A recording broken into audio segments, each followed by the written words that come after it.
At Autocar India, road trips are in our blood, and this time around, we are really living it up. Someone famous once said that luxury is not the opposite of poverty, it is the opposite of vulgarity. What they really meant is that luxury is not just about having a lot of money or having a nice car. It is about more than that. It is about the experience, it is about class, it is a state of being. But just reading that quote didn't really tell us what it was all about, so we decided to actually go out there and explore it for what it was. And we thought, what better way to experience luxury than experiencing the life of the royals of India? And what better way to experience the life of the royals of India than actually living in their palaces?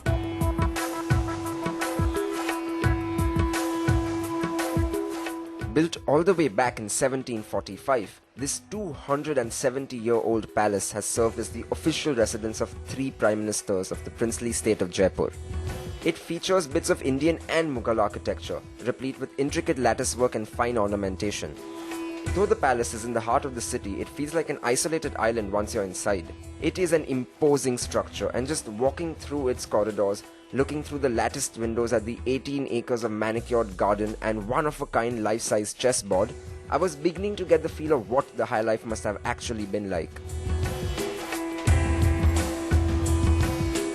The Crystal Suite, which is named so because of the opulent chandelier that adorns it, tastefully decorated with Rajasthani furniture and murals, is what luxury living is all about. The Jai Mahal Palace is just one of many palaces we are going to explore as we go through India trying to understand the true meaning of luxury. But here's a catch. We're going to do it just like the Maharajas back in the day. In luxury, but by road.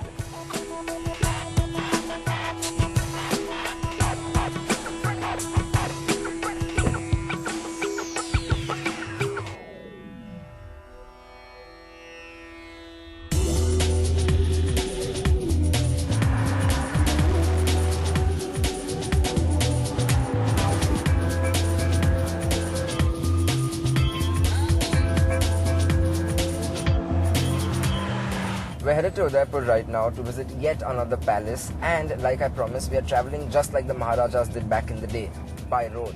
But here's the thing, I feel like we're traveling in more luxury than they ever did, because even though it's very hot outside, I'm sitting in this cooled cabin, it's a nice 18 degrees Celsius, I'm sitting on perfectly contoured seats which are very comfortable, I have loads of leg room, and most importantly, I'm traveling in a vehicle that is just so much safer.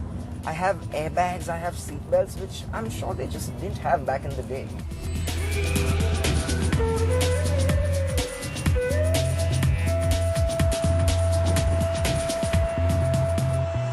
The backseat was comfortable and all, but looking at those great roads and not being behind the wheel just felt like an itch I had to scratch. So I planted myself in the driver's seat and took to the open road. Unfortunately, the truck traffic on the route was just horrendous. Entering Udaipur city from the highway was like entering a whole new world. The wide highways gave way to narrow streets flooded with rickshaws and two-wheelers. Getting to the Lake Palace turned out to be slightly different because we couldn't drive there. Hell, we couldn't even walk. We had to take a boat to get to it.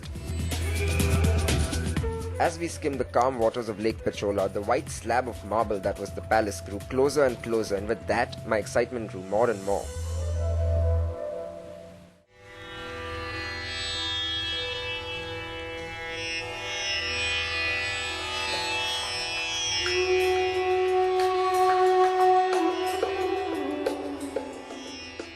For most Maharajas, having a large palace with lots of big rooms, intricate ornamentation and fine art would be more than enough. But for the Maharajas of Udaipur, oh no, they had to have a different palace for every season of the year. Right now I'm standing in what used to be their summer palace, now a 5-star Taj Palace resort. Why, you would ask, have an entire palace just for the summer? Well, you see, the temperature in the middle of this lake is 4 degrees lower than it is out there on the mainland. When you're living the luxury life, having an entirely new palace just to be the summer heat, yeah, kind of makes sense.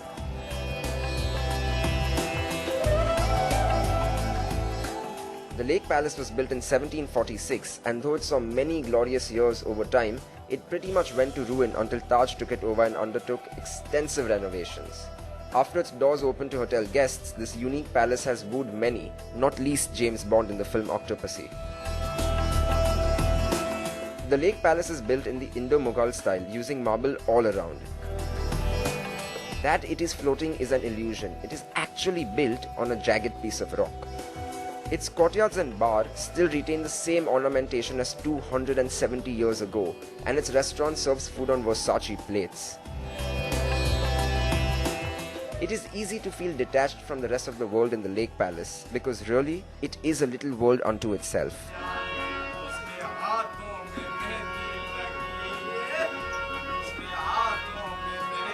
I might be jumping to conclusions over here, but I really feel like the Lake Palace epitomized what luxury was all about.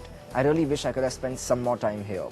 With a heavy heart, we move on to the next palace, but at the same time, I'm kind of excited to see what it has in hold for me.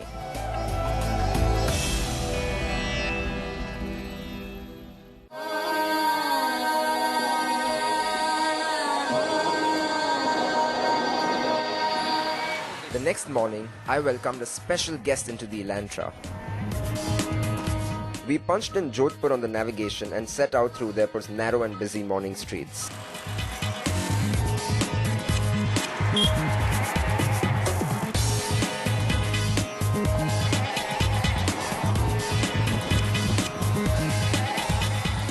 So Siddhant, Udaipur, it took quite a while to get out of the city, didn't it? Yeah, it turned out to be a much larger town than we thought it was. Yeah, and I think once now we are on this expressway, it's going to be just smooth sailing, except for all these guys who keep coming the other side of the road. It's like suicide on them. I know there have been more than one occasion where someone was driving at me in the fast lane. Yeah, and I think that's where you need all 4 discs of the Elantra. God knows I've used them more than once.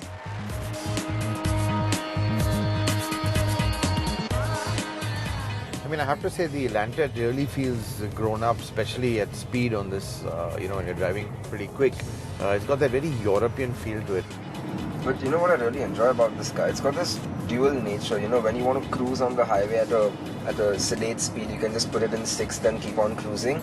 And if you wanted to be kind of sporty, all you have to do is, downshift, put your foot on the gas pedal and it just lurches forward. Yeah, the engine is quite responsive. Well, Siddhant, I'm running late for my flight. I'm not going to make it to Jodhpur, so I'm going to be stopping off here. And you carry on and have all the fun.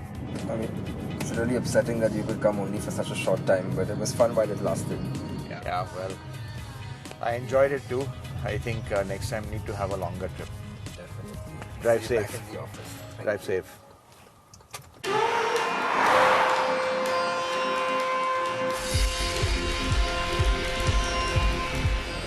Hormuz has left, but we must march on.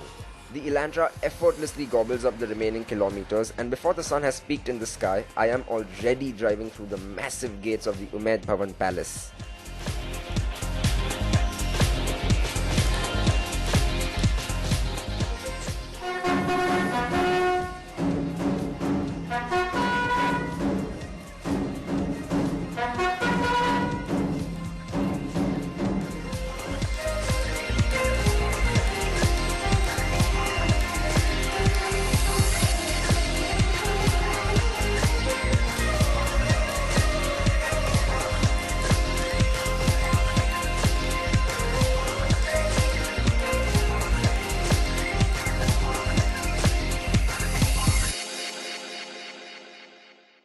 If you thought luxury is not a state of being, it is a frame of mind, you have clearly not been to the Umaid Bhavan Palace. This sprawling residence of the royals located atop a hill in Jodhpur overlooking all of the city is now a 5-star Taj hotel, and it has been voted as the world's best hotel, which is a very tall order to live up to.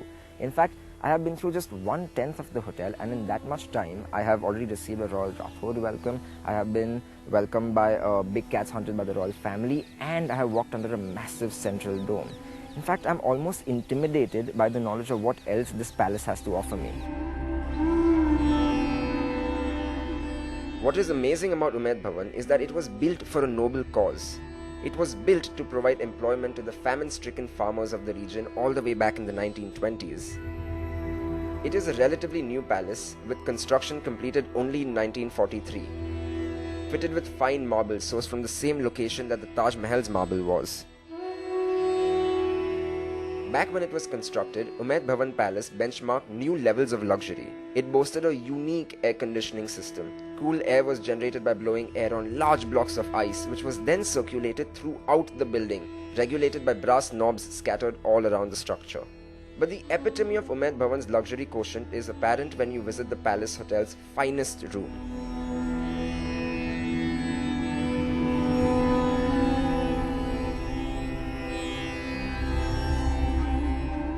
I am seated at the head of the dining table in the largest and most expensive room in this hotel, the Maharani Suite. The price is on request, but trust me, it is a staggering amount. This suite has 5 rooms and its luxury and opulence are really, they're just beyond words. I mean, I can't even imagine living like this on a daily basis, but a very large part of me sure wishes that I could.